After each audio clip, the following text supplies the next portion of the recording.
Out of the Earth by George Edrich, originally published in Fantastic Universe, August 1957. Narrated by Tom Trussel. First awake, 2nd July, 2207. We have walked much this awake, and have stopped now for sleep. Last city is far behind us. Except for the 2 lamps we keep lighted to frighten away the grolls, there is nothing but blackness in the passage. The others are sleeping, and close beside me Nina sleeps also. The sound of her breathing is all I have in the darkness. Thoughts are not clear when the body is so tired, and the things that have happened seem unreal, like something dreamed. The arrest, the state guards in their black uniforms, coming to a cubicle in the middle of the sleep hours, frightening Nina. 10 awakes and sleeps of not knowing why. Then the trial. John Farmer, 8267, we show you a copy of The Mushroom Farmer's Journal of 21 January 2204.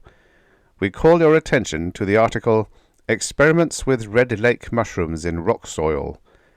This article discusses with favour some policies of the dictatorium of President Charles XXVII, an enemy of the state.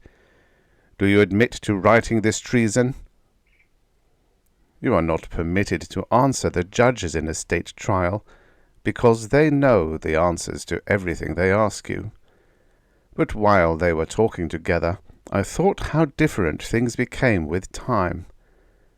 I remembered the fine letter from the Secretary of Agriculture of the Dictatorium, and the 2 extra free days they had given me. But there was a new Dictatorium now. President Charles and General William had been lowered into copper pit and metallized. Now they were mounted in the Historical Museum in Central City. The others of the Dictatorium had been eliminated in Black Passage. John Farmer, 8267, you have written with favour about enemies of the state. You are therefore yourself declared an enemy of the state. By order of the Supreme Council of the Dictatorium of President Joseph XXVIII, you are hereby sentenced to elimination in Black Passage. Then Nina Farmer's wife, 8267, you have mated with an enemy of the state. By condescension of the Supreme Council of the Dictatorium of President Joseph XXVIII, you are to be permitted to take an oath of renunciation and separation. It is not too difficult for the heart to be strong when there is no decision for the mind to make. But what strength of heart Nina must have had then! I was terribly proud and terribly frightened when she walked over and stood with me. "Please, Nina," I said, but she shook her head, and her eyes told me I could say nothing more. The judges were angry. Nina Farmer's wife, 8267, you are hereby declared an enemy of the state by order of... There was no one else in the guard cubicle when they locked us in. When the May trials were over, 5 awakes later, there were 7 of us. Dr. Dawn, 394, was brought in the awake after we were. He had read the forbidden books in the chambers of the dead at the Historical Museum. He was about 35 years old, and had been 3rd assistant physician to the Supreme Council. This was a very strong office, and only something as terrible as reading the forbidden books could have made him an enemy of the state. Ralph Fishcatcher and his wife, Mary, came from Red Lake. They were enemies of the state because they had not reported all of the fish they had caught. Except for Nina, the youngest one of us was Theodore Cook, 3044. He was very frightened. He told how he had stolen mushroom bread from the Central City ration station where he worked, and how his wife had reported him so she wouldn't become an enemy of the state also. The last one to be brought in was Bruno Orminer, 2139. He had killed his foreman by hitting him in the head with a rock. He was a very big man and very strong, but he talked very little, and there was a cold and dangerous look in his eyes. Early on the 6th awake, the guards came for us. The march was long, almost 7 awakes. We passed through many cities, Big City, Power City, and Red Lake, then Iron City, Deep Pit, and Last City. There was only a 10 lamp per mile passage from Big Pit to Last City. We passed few people. At Last City we were taken to the State Guard station and given small shoulder packs with the food, water, and lamps the law says we may have. Out of Last City, the passage was narrow and poorly lighted, only 5 lamps per mile. After a few miles the guards became silent, and then just up ahead we saw what looked like a solid iron wall. We had come to the gate to Black Passage. One of the guards took a paper from his pocket and read it very quickly so that it was hard to understand most of the words. But every little while we could hear, "Enemies of the state." When he finished reading, all 3 of the guards put their fingers in some notches in the gate and pulled with all their strength, and the gate slid into the side of the wall. Black Passage was before us. Mary, fish-catcher wife, gave a little scream, and Nina pressed up against me and held my arm tightly. Lying on the floor of the passage were many dead bones. The guard who had read the paper said we must now go into Black Passage. For a long time no one moved. It is hard to be the first into a darkness where, no matter how far the eye searches, there is not the faintest light.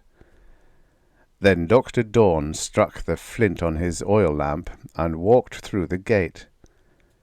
With the light of his lamp ahead of us, the fear became less, and we turned on our own lamps and followed after him. The iron wall slid closed behind us. We could hear the steps of the guards as they walked back toward Last City. After a while we couldn't hear them any longer. Bruno or Miner tried to move the gate, but the iron was smooth on this side and nothing happened. Theodore Cook had put his face in his hands so he would not have to look at the dead bones, but he stepped on one, and when it cracked he gave a little cry. Dr. Dawn started to walk down the passage. I took Nina's hand, and we followed after him. It would do no good to stay there by the gate, which would never again open for us. If we remained, we would just become dead bones like the rest. The others came along a little way behind.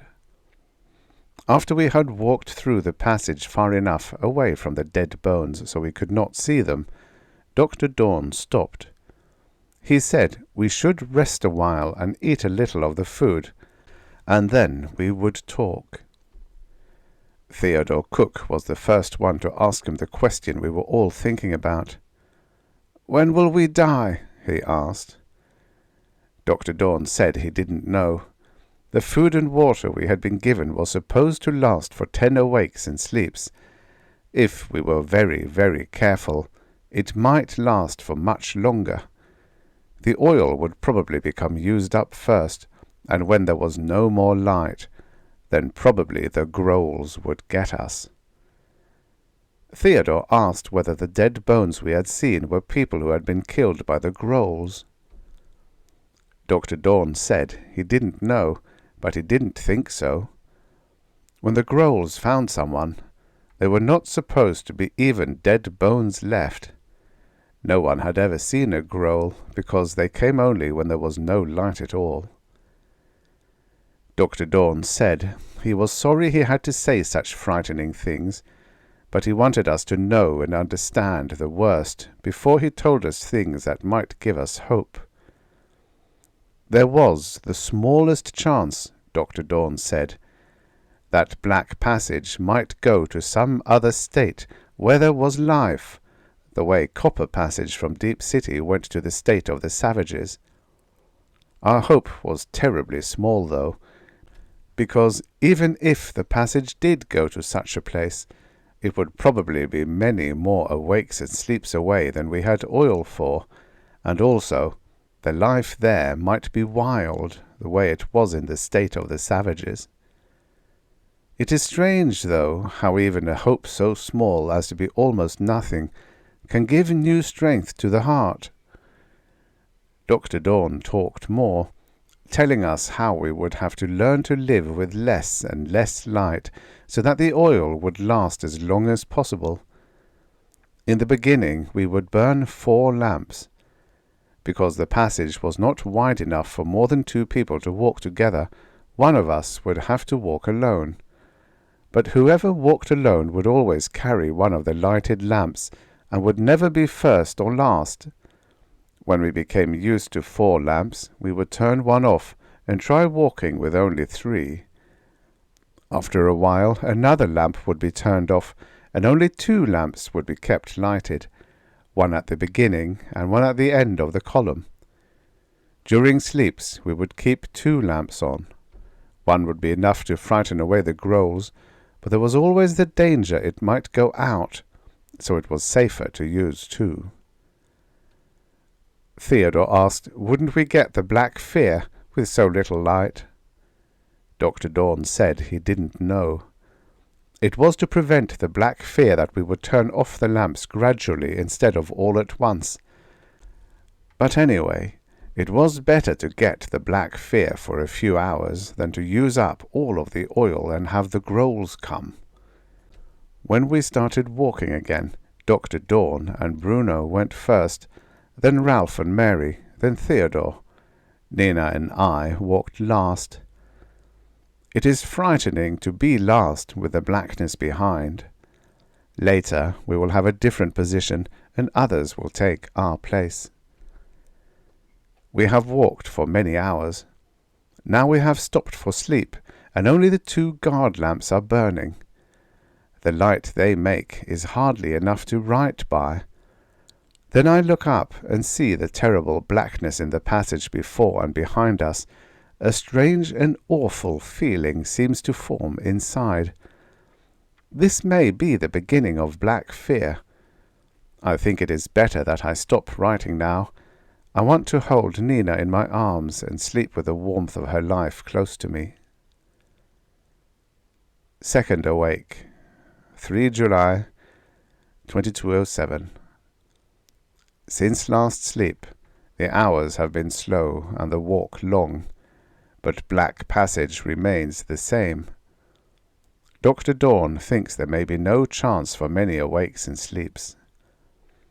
To walk in silence, except for the sound of our steps, becomes a fearsome thing, so we talk much. Dr. Dawn tells us interesting things that have happened while he was physician to the Supreme Council.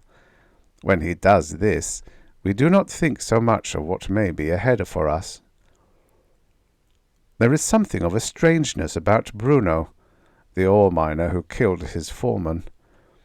Although he rests when we rest, and sleeps when we sleep, the feeling comes that he is not with us.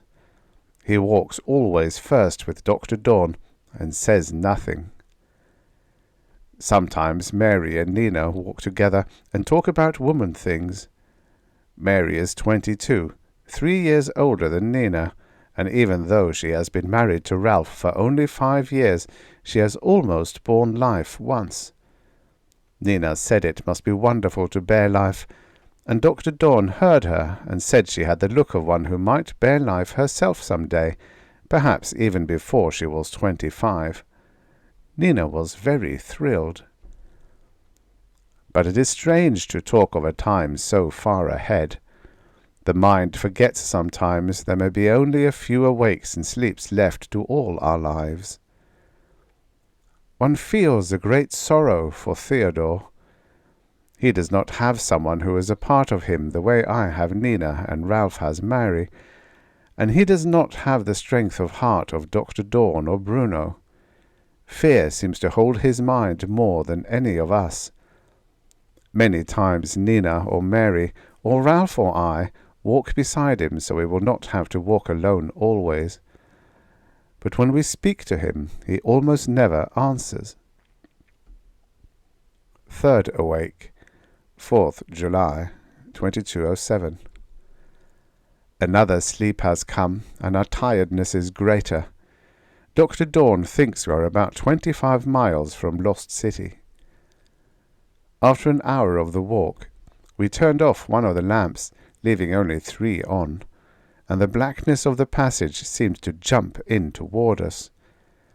It is like a live and evil thing, the blackness, running in fear from the light before us, yet following so closely behind. Sometimes I cannot help feeling that, like the Grolls, it is just waiting for our last lamp to go out so it can rush in and kill us. In one thing we have been fortunate. Even with only 3 lamps lighted, no one has had the black fear. But after this sleep we will burn only 2 lamps, and again the blackness will move closer. It is not a pleasant thought to sleep with. 4th awake, 5 July 2207. Except for the greater darkness because of only 2 lamps, all is the same. It is strange not to have the city signals to tell us when to sleep and when to awake. Because we have only our tiredness to measure awakes and sleeps, I am no longer sure the date I write above is the right one. We do not talk as much now. All of our strength must be used for walking. 5th awake, 6th July, 2207. One of the lamps went out while we were walking, this awake. Although we were able to light it again in a few seconds, we could not help thinking how the Grolls might have come if the other lamp hadn't been burning. Dr. Dawn says our tiredness is so great because we eat so little of the food. It is very hard to be careful when one remains so hungry, yet not knowing how many days are before us in Black Passage makes the mind fearful and the will strong. 7th awake, 8th July 2207. This awake, Theodore had the black fear. We had to hold one of the lamps in front of his eyes for more than an hour before he was able to stop trembling. Then it was almost another hour before he was able to go on. 11th awake, 12 July 2207. Sleep follows sleep, and nothing changes. Sometimes I feel that we have not moved at all, but that we are still just outside Last City. Yet Dr. Dawn says we have come almost 100 miles. 12th awake, 13 July 2207. Just before this sleep we emptied our shoulder packs to see how much food and water we have used. Most of us have used about 1/4 of what we have been given. Dr. Dawn says this is not bad, but we must learn to use even less. Theodore has much more food left than any of us. This is not surprising, because during rests he eats almost nothing. It is the little oil we have left that worries Dr. Dawn. He does not believe there will be enough for even 10 more awakes and sleeps. We would use less oil if we burned only 1 lamp, but it would be a terrible chance. We remember how a lamp went out several awakes ago. 14th awake, 15 July 2207. There was much trouble during our last sleep. Soon after sleep had come, a terrible cry awoke us again. My mind first had the thought that the lamps had gone out and the Grolls had come, but both lamps were still burning, and near one of them we could see Bruno and Theodore struggling together on the floor of the passage. Bruno's hands were around Theodore's throat, and Theodore was no longer able to make any sounds. Bruno is terribly strong, and Ralph and I and Dr. Dawn had to use all our own strength to force his hands away. Dr. Dawn asked Bruno why he had done this, and Bruno pointed to where his shoulder pack was lying open and said he was stealing. These were the only words he had said for a long time. When Theodore stopped choking and was able to speak again, Dr. Dawn asked him if what Bruno had said was true. Theodore said no, and Dr. Dawn said he should look directly into his eyes and answer again. Theodore said he was sleepy and his throat hurt and he didn't want to talk any more. Dr. Dawn gave a big sigh and said he understood. He said Theodore must promise never to steal again. If he didn't promise, or if he broke his promise, then perhaps the next time Bruno tried to kill him, we might not hear him in time. Theodore became very frightened and said all right, he promised. When we were going back to sleep, Nina told me she had wondered why Theodore slept each time near someone else. He had probably thought by taking a little from each one of us, his stealing would not be noticed. 17th awake, 18 July 2207. The awakes and sleeps pass again, and everything is as it was, except that our food and oil become less, and our tiredness greater. Several times during our walk we have found a little water in the passage. How wonderful it would be if we could so easily find more food and oil. Although Bruno shows no sign that he wants to hurt Theodore again, Theodore is still terribly frightened of him, and stays as far from him as possible. Before each sleep, Dr. Dawn makes Theodore open his shoulder pack and show him the food he has left. His food is being used up as fast as ours is now. 18th awake, 19 July 2207. 18 awakes and sleeps we have walked in black passage. To the mind it is forever. The passage has begun to climb a little. This is not a good thing. 19th awake, 20 July 2207. I write this during rest. We have come to a dead city. No lamps are lighted in the dark street passages, and all the cubicles are empty. We have found many other passages going out of the city, and we must now decide which is the best to try. I do not think this will be difficult. One of the passages seems newer than any of the others, much newer, and is larger than Black Passage through which we have walked for so long. There are lamps in this passage, and even though they are not lighted, they would not have been put there unless the passage went to some other city. Although this other city may be dead also, hope is now a little greater. Dr. Dawn calls this passage Hope Passage. Another thing that adds to hope is the way that passage goes down so steeply. Hope Passage was found many hours ago. Sleep time has now come, and yet a decision has not been made. Much of this is because of Nina. Although she has spoken very little, the things she has said have made Dr. Dawn behave very strangely. When he asked each of us if we thought Hope Passage would be the best one to follow, everyone but Nina said yes right away. Even Bruno nodded, but when he asked Nina, she did not answer so quickly. Then she said if we all thought Hope Passage was the best, it was probably so. But Dr. Dawn was not satisfied. Did she not think so herself? He asked. Was there something about Hope Passage she did not like? Was there some other passage she thought might be better? I could feel Nina's fingers tighten on my arm the way they did whenever she became very frightened or worried or disturbed. It was not something her mind thought, she said. It was just a feeling she had which she couldn't understand or explain. Dr. Dawn's voice became very gentle.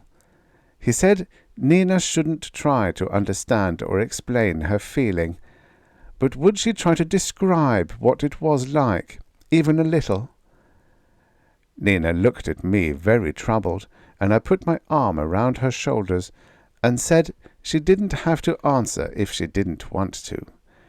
But then she took a little breath and said in a very low voice that as far back as she could remember, even when she was a tiny girl, she always had a good feeling when she was going up and a bad feeling when she was going down. It was a strange way to be, she knew, and she had never told anyone before, but that was why she did not like Hope Passage, which went down so fast. The passage she had liked best was the one near the old statue. The way it went up gave her a good feeling. Dr. Dawn asked, didn't she know the passage by the statue was the oldest one we had found, and therefore it should have the smallest chance of going to a live city? Nina said she knew, and her mind understood everything Dr. Dawn said, but the things her mind knew and understood were not able to change the way she felt.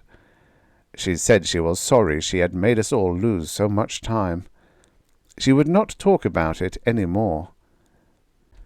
Dr. Dawn asked Nina, would she please answer just one more question? Did she have this good feeling while we were walking up the little climb near the end of Black Passage? Nina nodded her head yes, and Dr. Dawn said it was very interesting. Then, in a different voice, he said that Hope Passage was our best chance of finding life, and after this sleep we should continue our walk there. 20th awake, 21 July, 2207. A few hours ago we said goodbye to Ralph and Mary and Bruno, and watched them start down Hope Passage. I think they may find life again soon. Even now I do not understand clearly why we are not with them, why we are climbing in this old rough passage which rises so steeply we must stop every little while to rest. Many thoughts must have come to Dr. Dawn during our last sleep, because when we awoke he was different from any way he had been before. For a little while he just walked up and back, rubbing his chin as if he were thinking very hard. Then all of a sudden he stopped and came over to Nina. He asked Nina whether, if we were not here, if she had to decide only for herself, knowing all he had told her, would she still take the old passage? Nina said yes, she would. Dr. Dawn sat down. He said he was going to say strong words. He was going to tell us some of the things he had read in the forbidden books. For thousands of years, man had first lived on Earth's surface, the books said. But then great wars had come, and man had studied hard and learned ways to kill each other millions at a time. But some of the men who did not want to die had dug deep into the earth to live. Everyone in the earth, the books said, came from these first men from Earth's surface. Dr. Dawn stopped to let us think about what he had told us. Earth's surface. Nothing above, but nothing, and nothing beyond nothing. The thought is more than the mind can hold. That men could have lived on such a place is too much to be believed. There were some things written in the forbidden books that could not be true, Dr. Dawn said, like the plants called trees that grew to be many times taller than a man, or lakes called oceans that were larger than 1,000 red lakes together. But even though these and some other things the books said were not possible, there was something about the story of men living on Earth's surface that made him wonder. All sleep he had not slept, but had thought how the old passage we had found near the statue might be one of the surface passages the books told about. He could not imagine any city in the earth building a passage so steep and so rough. Dr. Dorn stopped talking for a moment, and he looked at me. He seemed very excited. "John," he said, "my own feeling now is to take surface passage. I cannot do this alone with one lamp. You know how Nina feels. Will you and Nina come with me?" My thoughts must have been like those of the lost mind men in the hospital at Central City. Even now I do not know why I said we would. Maybe it was because of the way Nina's eyes shone when Dr. Dorn talked about Earth's surface. Nina is a wonderful girl, and I love her very much, but sometimes I think I do not understand her completely. Ralph and Mary talked together for a long time. Then Ralph told Dr. Dorn he thought Hope Passage was the best chance for finding life. They would not come with us. Dr. Dorn said he understood. He was sorry we had to separate now, but each must do what was in his own thoughts and hearts. Then he asked Bruno if he was coming with us, and Bruno shook his head no, and did not say anything. Theodore thought for even a longer time than Ralph and Mary. He kept biting the nails on his fingers, and every little while his eyes would look at Bruno. I knew he was afraid to come with us, but also he was afraid to be alone with Bruno, with only Ralph to help him if anything happened. Finally, in a very low voice, he said he would come with us. Dr. Dorn said fine. Now there was one more thing we must do before we started. We must take the oil from one of the lamps and put it in the other 6 lamps so there would be the same amount in each one. Then each group would take 3 lamps. Theodore said this was not fair. There were 4 of us, so we should have 4 lamps. Dr. Dorn said 4 people needed no more light than 3 people. It was very sad when we had to separate. Mary and Nina cried a little. For a long time after we found surface passage and were climbing in it, no one said anything. Perhaps after next sleep our sadness may be less. 21st awake. 22 July 2207. The passage is still climbing, and we rest often. I write a little during some of our rests. There is very little oil left. Dr. Dorn says we must take a dangerous chance. No lamp has gone out for a long time.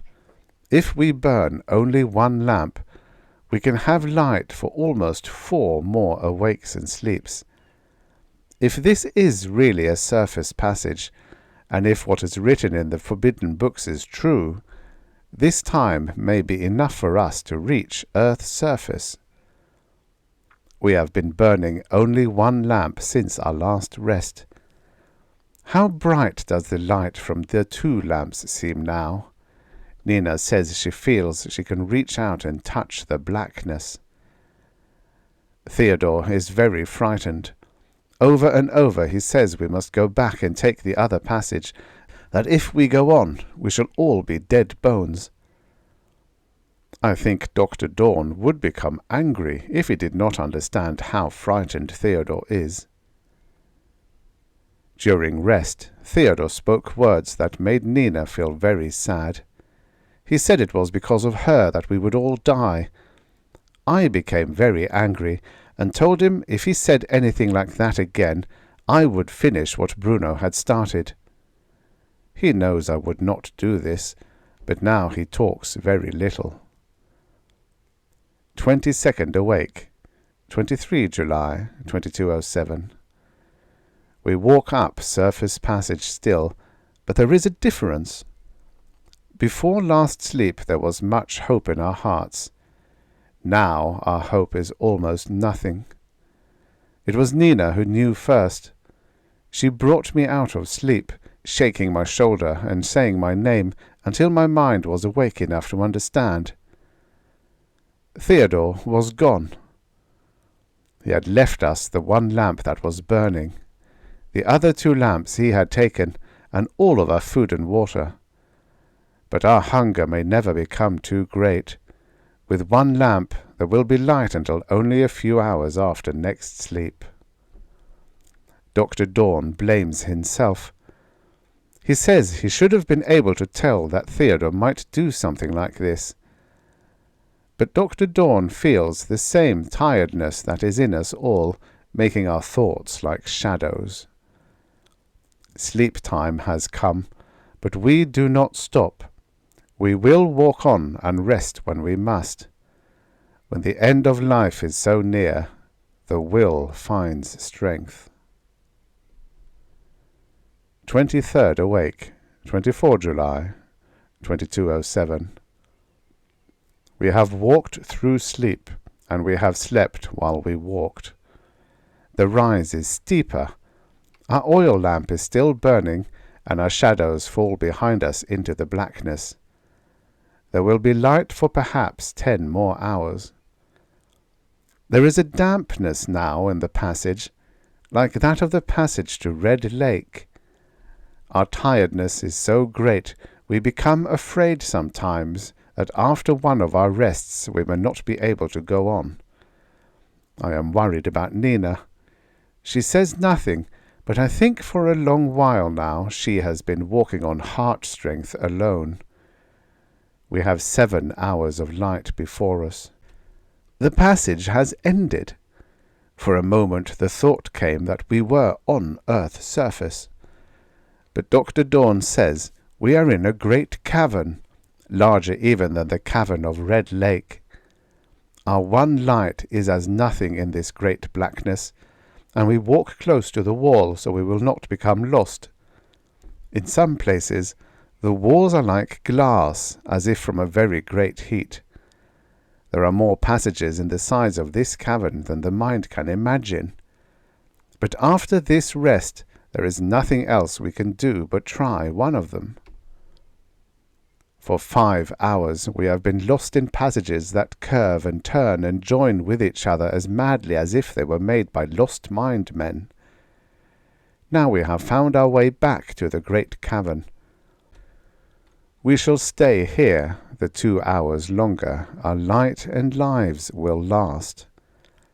It is easier now that our hope is nothing.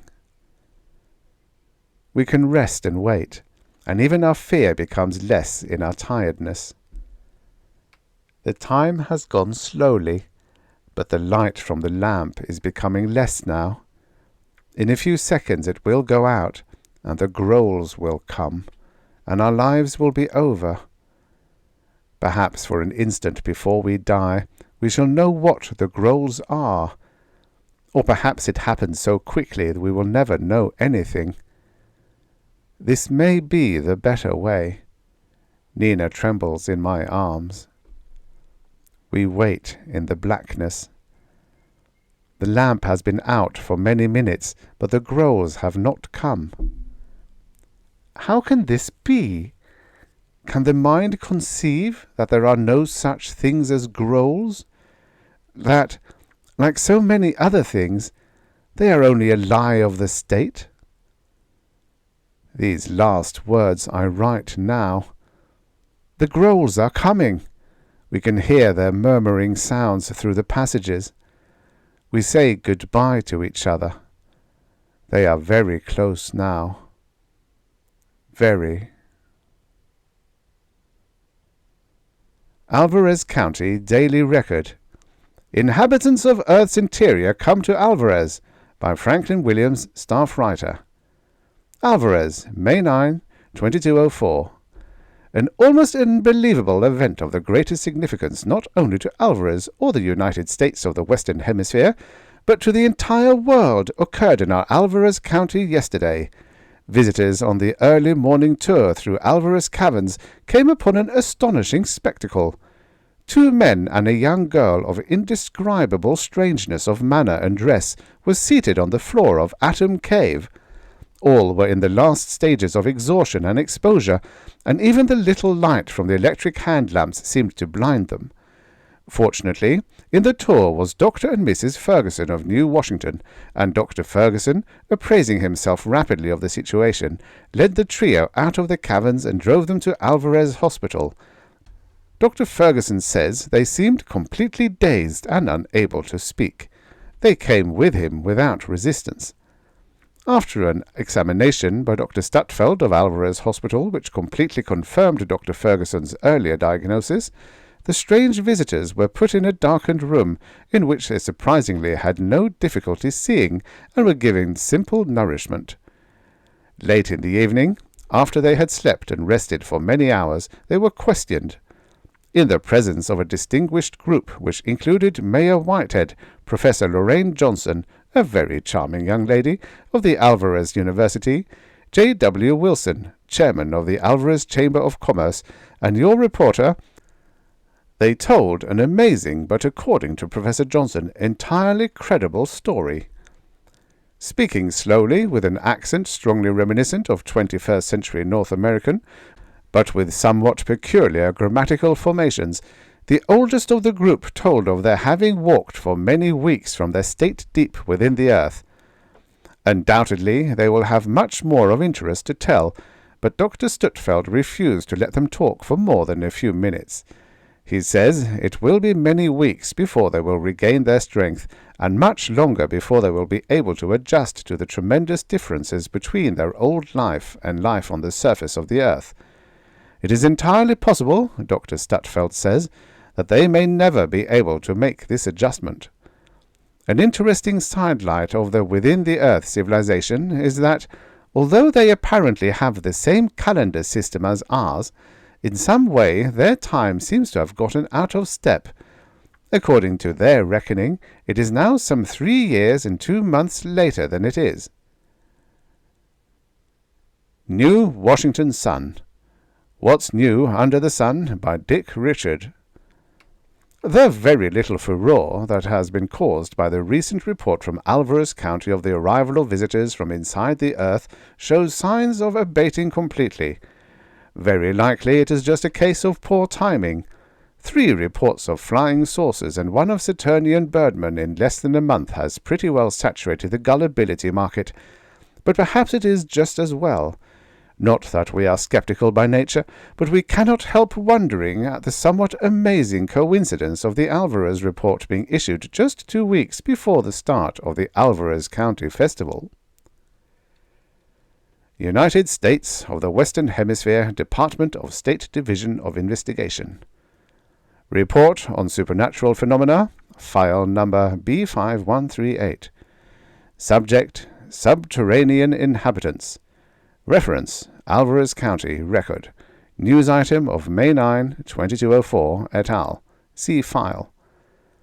On January 3, 2206, in performance of the subject investigation, a visit was made to the Alvarez Hospital at Alvarez, Alvarez County. Dr. Ernest Stutfeld was contacted, and upon being questioned, expressed surprise and some annoyance that an investigation was being conducted. In his words, "so damned long after everything was over." It was pointed out to Dr. Stutfeld that qualified investigative personnel were limited, that these matters had to be taken in their proper turn, and that a 1.5 year interval for an investigation of this nature was not considered excessive. The information was then elicited from Dr. Stutfeld that the Earth visitors were no longer patients at the hospital, that 2 of them, a Mr. and Mrs. John Farmer, were living on their farm about 10 miles out of Alvarez, and the 3rd, a Dr. Dawn Smith, was studying medicine at Alvarez University. Transportation to the university was thereupon obtained, and after considerable time and difficulty, Dr. Dawn Smith was located. When asked for some proof of his subterranean origin, the doctor was unable to provide same. His descriptions of the life and government of this claimed underground state could with a little imagination have been derived from any textbook on the absolute governments of the 21st century. A certain measure of authenticity was temporarily ascribed to Dr. Dawn Smith's statements, when these were termed as entirely credible by Professor Lorraine Johnson of the university. However, the explanation for Professor Johnson's corroboration became obvious when it was learned that the professor and Dr. Dawn Smith were engaged to be married. Although it was apparent by this time that the claims made by the subject investigatees had no information in fact, in order to ensure a completely comprehensive inquiry, a visit was made to the farmer's domicile. Obviously alerted by a phonovision from Dr. Dawn Smith, Mr. and Mrs. Farmer were cordial, but no more informative than their 3-month-old baby daughter. The inquiry was then terminated. A verbatim account of all questions and answers pertaining to the above investigations is affixed hereto. Therefore, and in consequence of this inquiry, it is recommended that the subject supernatural phenomenon be classified as not verified and that the file be closed. Respectfully submitted, Clarence B. Pendergast, Special Investigator of Supernatural Phenomena, Department of State, January 5, 2206. The End. Subscribe for your daily stories of futures past. Revisit the futures that never happened. Every day.